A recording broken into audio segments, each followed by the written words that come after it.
يبقى سكن كرب ممكن هذا إذا جاي كذا كسو كذا كذا يا خليه يصور خليه يصور يبغى يجي يصل هنا ما خلاص تريا بهنا خليه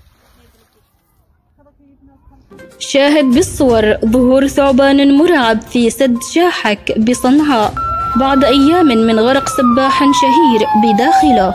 تفاصيل حصرية فلنتابع. كشفت مصادر محلية عن تمكن مواطنين من قتل ثعبانا ضخما في العاصمة صنعاء. وقالت المصادر إن مواطنين تمكنوا من قتل ثعبانا عملاقا بعد خروجه من مستنقعات مياه قريبة من سد شاحك بخولان الطيال في صنعاء. المصادر توقعت أن يكون الثعبان سبب وفاة أحد السباحين المشهورين في سد شاحك، والذي ظهر في مقطع مصور للحظات غرقه ولفظ أنفاسه الأخيرة وسط السد.